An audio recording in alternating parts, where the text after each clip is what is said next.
What's going on, guys? This is Uche and Joku. Welcome to the Sneaker Principal Podcast. In this episode, I'm going to take you back all the way to the beginning.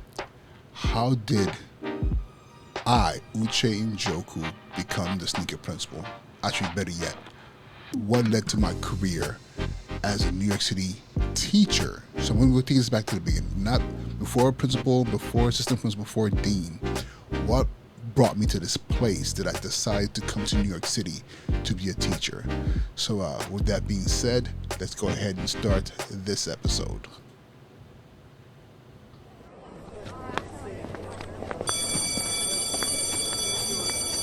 And now he's been promoted. His job, principal. So what's going on, everyone? This is Uche and Joku, and a couple of things before I even start this episode. I gotta let you know it is blazing hot in this space of mine, this home office space that I used to record. And so with that being said, I have a fan blowing right here. I have another fan blowing over here, and I'm hoping that the noise that's being created by the blowing of these fans is not overly impacting the audio quality. So please let me know in the comments if this is a no-go. But at the same time, please subscribe, hit that notification bell so that whenever I post new content, you have access to it. But yeah, hopefully this works out pretty well. Okay, so yes, those of you who have been following me for a while now know me as a Sneaker Principal. I am a New York City principal, high school, and prior to that, middle school. But before all of that, there was a starting point. So I'm going to spend the next few minutes sharing with you my story. And why am I doing this? First off, I'm doing this because I want to inspire those of you out there who, especially after my last episode, where I interviewed New York City school chancellor David Banks, and we talked about how about inspiring and identifying those potential or aspiring teacher leaders, school leaders. I'm talking about deans, assistant principals, those who might one day even move into high-level positions, maybe superintendents. Why is this important? Because we have children, our children. I want to speak specifically to my community, being a person of color. I've proudly served Black and brown families for 17 years now, not only here in New York City, but also in Las Vegas. And yes, have there been other children from other races in their space? Yes, and I serve all my children equally. But however, I have to tell you that being a person of color, a black person, actually technically brown, I'm personally vested because I am a child who was an immigrant child who came to America and went through the school system, and I know how close I came to failing, not because of my abilities, but because of the people who were in front of me who didn't believe in me. And it was those who believed in me that pushed me forward and allowed me to be where I'm at today. So I take this work that I do exactly as that, work. I'm not talking about work in the sense of like this daunting task, but work in the same sense of someone who's creating something, someone who's building something, someone who's doing something that means something to society. At no point in time will you ever hear me say that what I do is a job, but it's not a job. So what brought me to this work? So let's go back. I'm going to take you back to I started in New York City schools in 2005. So I'm going to go back to 2004. So what was happening in 2004? This is about 18 years ago. I had applied to law school. After graduating from college, I went into commercial sales. And it was totally by accident. I'll be honest with you. I graduated from college with a film and media degree. And I knew I didn't want to go into film production or anything like that. I enjoyed what I studied. And a lot of the things that I took away from my degree had to do with marketing and public relations. And I love that aspect of what I studied. But when I graduated, getting that job was kind of hard. Like I think like for like a lot of people coming out of college. So I left the University of Rochester in upstate New York to head back home to Los Angeles, California, Inglewood to be specific. You know that wood, and I started looking for a job. And I'll be honest with you, it took me about a good 6 months to secure a job. And the job that I secured was working for a company that a lot of you might not be familiar with, but some of you old heads would know exactly what I'm talking about. Kinko's Copy Center. Yes, some of you who are Dave Chappelle fans have seen the hilarious skits he's done about the Copy Center. And I worked for them.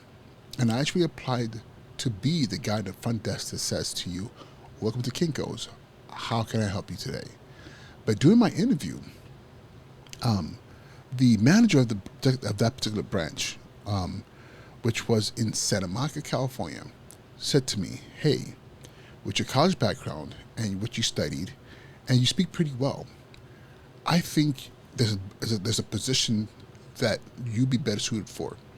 And what that position was to be the commercial business representative, the CBR, commercial business representative. And my job was to hit up all the small to medium-sized businesses, the local mom and pop businesses, and sometimes in there were pretty big companies, and get all their commercial copy jobs to our branch in Santa Monica.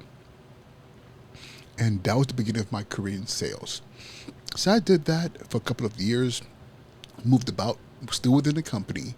You know, I actually moved to Rochester, back to Rochester for a while, came back to California, but the whole entire time I stayed with Kinko's.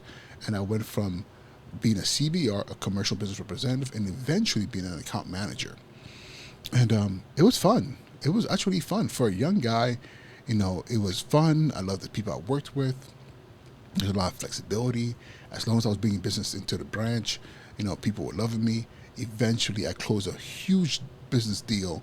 A huge account in Rochester, New York, that even brought down the regional vice president down to come shake my hand because I know for a fact, I saved the that particular region because my sales, that account that I pulled in, actually took us over the top. So I did really well in that. But at some point in time, I started to feel like I need to do more.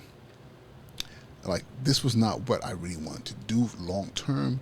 It wasn't something that was tied into a passion or something that I felt like was going to make a big difference.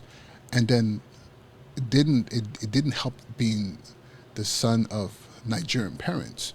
And those of you who know enough about Nigerians or West Africans or even people of color who are not American, this whole notion of you must either be a doctor, engineer, or lawyer.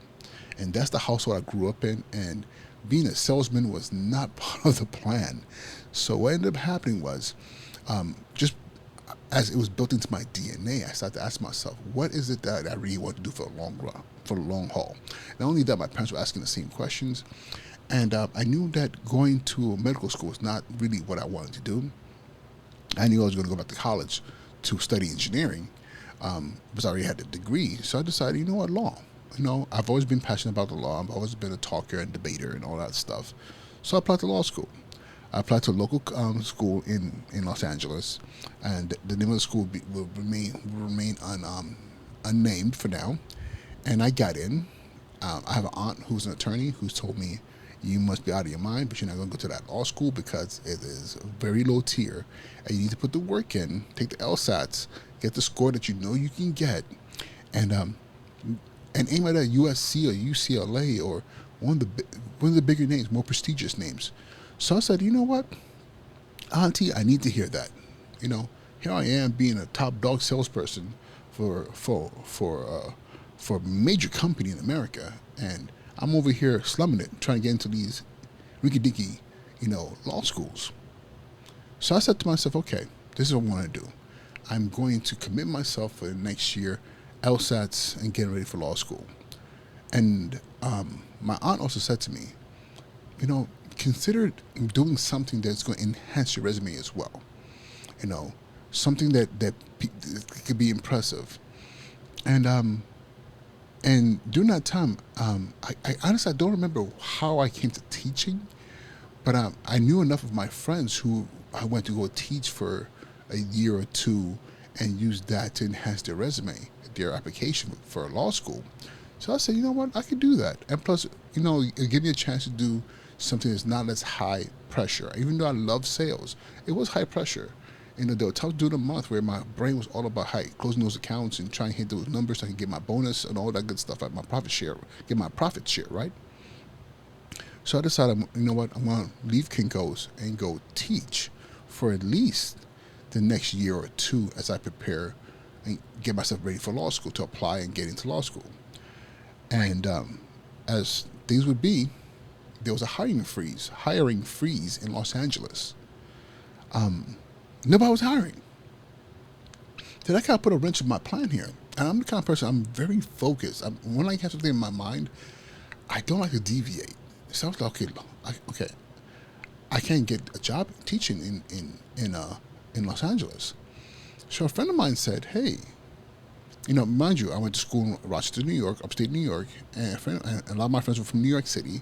And somebody had mentioned to me, hey, there's this program in New York City, they're looking for teachers, and you do a 2-year commitment, and they'll pay for your master's degree and all that good stuff. And I said, 2-year commitment, teaching in New York City, that falls within my plans. So I decided to go ahead and apply for this program.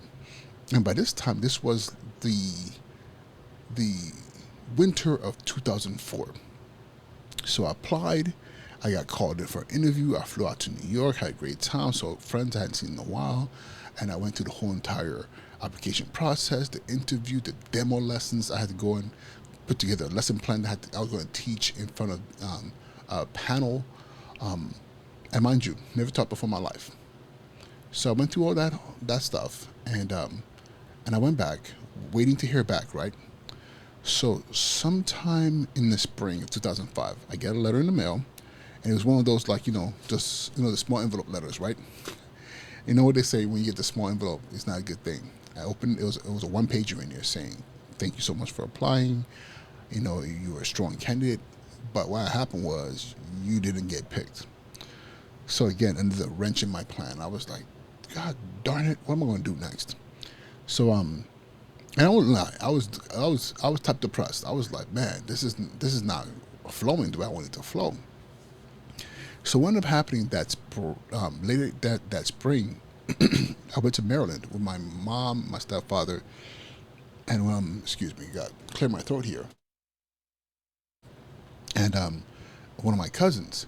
We went out to Maryland for a family reunion of sorts, and went to Maryland, was in D.C., had a great time, came back to California, and when I got back, I'm going through my mail, just envelopes, seeing, okay, what's in here, going through my envelopes, trying to figure out, what bills and whatever the case is. I looked in there, I saw a letter from New York City, and I don't think I mentioned the name of the program. What the program I applied for was the New York City Teaching Fellows. The New York City Teaching Fellows. And again, you get into this program, you're making a 2-year commitment to teach in high-need area, to teach a high-need subject in a high-need area in New York City. And they, for the most part, you're getting a free, a nominal cost, damn near free master's degree. And you get a alternative route into being a teacher. So I come back from vacation, I go into my mail, and I see the envelope, open it up, and it was a reversal. One of those, what happened was, and in my brain I was like, okay, what happened was a lot of people probably didn't accept, and now you're scrambling. And so I was rejected, then I got a letter that I've been accepted, at least given another chance. So at that moment in time, when I opened that letter, it was sometime, I want to say it was late May.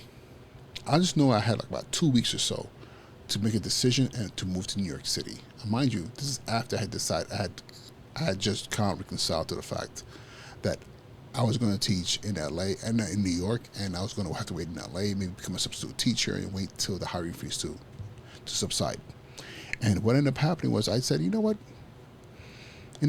Actually, no. It wasn't that easy. I had to seek counsel. I spoke to my aunt, I spoke to my mom, I spoke to my father, I spoke to uncles, and everybody told me, you're out of your mind. Why are you going to go to New York, all the way to New York to go teach? And I was told that, again, in the beautiful way that like West Africans, Nigerians will tell you, you know, why do you want to be a teacher? Ha, poverty. Teachers are poor. They are poor. Why do you want to go there and live in poverty? So here I am thinking to myself, damn, they have a point, man. But because I think the starting salary at the time was $39,000 a year, and we're talking about living in New York City, and I'm like, I'm taking a pay cut. I'm literally taking a pay cut. But I think at that point in time, I was probably with my profit share, and which is kind of a bonus. I was clearing about 65,000 a year.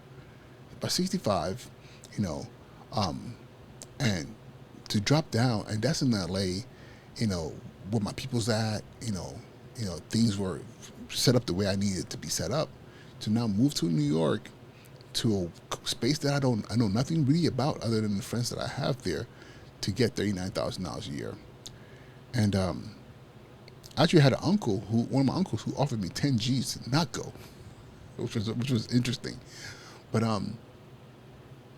But then his brother, my other uncle, told me, like, you know what? If this is what you want to do and you have a clear plan for yourself, do it. Worst case scenario, it doesn't work out, and guess what you get to do? Come home. And I was like, you know what? That's a good point, because if I don't do this, I'm going to always ask myself, what if? And again, it was already part of my plan as far as preparing for law school, right? So I packed up my bags, and I pretty much sold all my stuff, packed stuff in boxes, and was like, you know what? Put stuff in my mom's garage. And what I did next was I packed up a duffel bag and a backpack, because one of my buddies, John, was like, hey, come stay with me. And he was living in a 1-bedroom apartment, and he was like, listen, we'll make it work, And this is a really good friend of mine from college, John, love you, bro. I really appreciate what you did for me. And I flew out to New York, and I must tell you, the offer that I received from the New York City Teaching Fellows was to teach special education in the Bronx. And if you know anything about Teaching Fellows and you know anything about New York City schools, arguably the hardest subjects and the toughest location, the Bronx and special education. And that's what I committed to. So I packed up my bags, flew out to New York, to the Bronx, and I roomed with my buddy, and I took a job. Actually, no, I didn't take a job. I just took the opportunity. And so by July. Yeah, it would have been July. It would have been, no, it would have been early. It would have been early. I'm sorry, late June, early July. I came to New York City, part of cohort 10, in 2005, and that summer was pretty much a crash course on teaching, special education, classroom management, everything that I need to know within a very small window, so that by that September, I'd be in a classroom by myself teaching. And I did it. I came out here, and another wrench in the whole entire process is that because I didn't get accepted the way like everyone else got accepted, so I didn't get the full packet that everybody got. Those who were accepted the first time, that kind of broke down the way things worked. I just got a letter saying, hey, if you were interested, come out. So when I came out, I didn't know I had to find my own job. I thought I would show up and they'd be like, here's a school, or here's a list of schools, pick which one you want to go to, or here's the school is picked for you. No, they were like, you got to go to hiring fairs. And I was like, hiring fairs, you got to do all these things. I knew nothing about that. So I missed a lot of hiring fairs that were already happening. And so I was pretty much, asked out, like trying to figure out like what am I going to do? How am I going to find this job? Because again, no one told me I had to find my own job, and between the classes and not a lot of time. So what I ended up doing was this: I leaned on my sales experience. Mind you, this is 2000. My sales career was like from 2001, 2002 through 2005 when I finally left. And what I did was I leaned on my marketing campaigning skills. So I wrote letters and cover letters and resumes, custom them to each school, and mail merged and did all this other stuff. And I hit up every middle school, literally every middle school and high school in the Bronx. I had like stacks of envelopes, threw them in the mail, and I had to backup letters to go out there because I was like, yo, I gotta find my own schools, and I didn't know New York well enough to start like hitting up, knocking on doors. So I did a letter writing campaign, and I had, I think within 2 weeks, I had like 6 schools reach out to me, even more after that. And I remember the the first two schools that the first two schools that I went interviews for. First was um, Bronx Leadership Academy, and then Discovery High School on the Walton campus. And I went there, and they both made me offers. And to be a special ed teacher, self-contained, and it was self-contained special ed teacher, and co-teaching, which is ICT. But what was interesting, Bronx Leadership Academy made me an offer, and it was dope. I walked in there, it was a black principal, it was a black AP, and they were like, yo, you're going to be part of the squad, this is what we're doing. And I was like, I'm kind of feeling this energy right here. But then I went to my second, and they made me an offer on the spot. And I said, listen, I have another interview scheduled for, I think it was the same day actually. And I was like, I just want to honor that interview, and you guys will hear from me before the end of the day. And I had every intention to go to Bronx Leadership Academy, Principal Gatskins at the time. And I went to an interview at Discovery High School, and again, situated on and Bronx Leadership Academy was a high school as well. So I went to Discovery High School on the Walton campus. The principal there was Scott Goldner. Scott, wherever you are, love you too. Good man. And sat down for the interview, and I remember, actually, where was the interview? The interview for Discovery wasn't at Discovery. It was wherever their summer school was. It's been years now. I just remember it wasn't in the same building. It was wherever their summer school was. They were having summer schools where I had to go for the interview, but that's where his kids were at. So I get there, we interview, we had a good conversation. The whole time in my mind, I'm thinking, I'm going to go work for Bronx Leadership Academy. And at the end of the interview, Scott says to me, Mr. Golden, Scott says, hey, one more thing. On your resume, it says that, you were in the Marine Corps. I was like, yes. He says, how do you feel about discipline? I said, it's necessary. And he said to me, so my assistant principal is going on maternity leave early on in the school year. And she's not going to return as assistant principal. She's going to move on to be a guidance counselor. And I'm going to need a dean. How do you feel about being a dean? Mind you, I know nothing about structures and guidance counselors and how everybody's moving. Listen, the last time I was in school was when I was a student. So I know what a principal is. I know what assistant or vice principals are. I know all these people, these roles are, but I don't know how they function. And we didn't have a dean in my high school in LA. We had the assistant principal, grade level assistant principals, and we had like the campus like not police, but safety officers. So the dean was not something I was familiar with. I knew what a dean was on a college campus. So I'm looking at him, and he was like, dean of discipline, and you'd be working with me and helping me with managing behavior and supporting teachers. But mind you, I'm a first year. No, I'm not even a first year. I am interviewing for my first job as a teacher. And I looked at him. He was like, and I was like, but I think I'm supposed to be teaching like full time. He's like, listen, we'll figure that part out. And so here I was leaning towards Bronx Leadership Academy, but Scott Goldner at Discovery High School offered me the role of being the dean. So, which would mean my first day in this profession, I was going to walk in as the dean. I remember him saying, "Listen, just I'll tell you that part of the story next." But that's how I became. There's so much more. The dean, that whole first year as the dean was incredible. But yeah, that's how I became a New York City teacher. It wasn't a straight path. As people would imagine, it wasn't even meant to be. Let's be honest here. I wasn't meant to be in New York City because they rejected me, and then the first school that offered me a job was the job I wanted. I wanted to work with Mr. Gaskin over at Bronx Leadership Academy, but Scott Golden at Discovery High School made me an offer. I make you an offer you can't refuse. He made me an offer I couldn't refuse. So I ended up at Discovery High School, and that's where I started my career.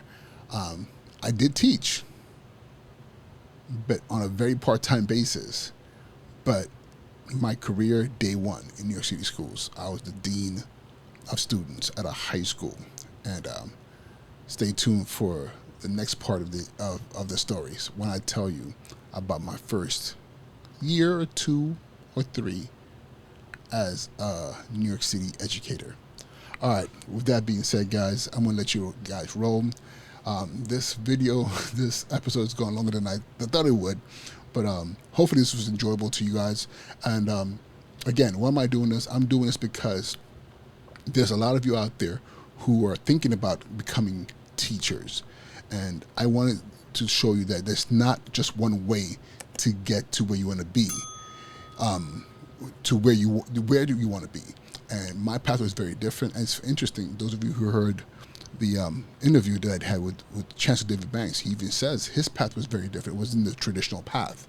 And it's funny because he was an attorney. So I was trying to be like him. I didn't even know who he was back then, but I was trying to be on that same path. But my journey took me very different. And honestly, my journey took me straight into leadership. So again, I want to use this platform, this space to really encourage those of you who are looking at education as a possibility, and maybe not even thinking about education, and might say, wait a minute. Because one thing I want to say is this: we need more people in education that looks like our students. And I'm hoping to encourage some of you to come into this space. And those of you who are in the classrooms right now, teachers, aspiring teacher leaders, aspiring administrators, I'm hoping that these stories kind of like help you solidify and push yourself towards leadership as well. Because again, we can't complain about systems and schools and performances if we're not willing to take the helm as leaders to direct our ships and put them on the right course so our kids can all be successful and be serviced the right way. So with that being said, thank you so much, and I'll talk to you guys really, really soon. And the next time we talk, I'm going to tell you about my first experience as a school leader, and in this particular and particularly in the role of a dean of a high school in New York City in the Bronx. All right, y'all, be well, be safe, and I'll talk to you all soon, okay? Peace.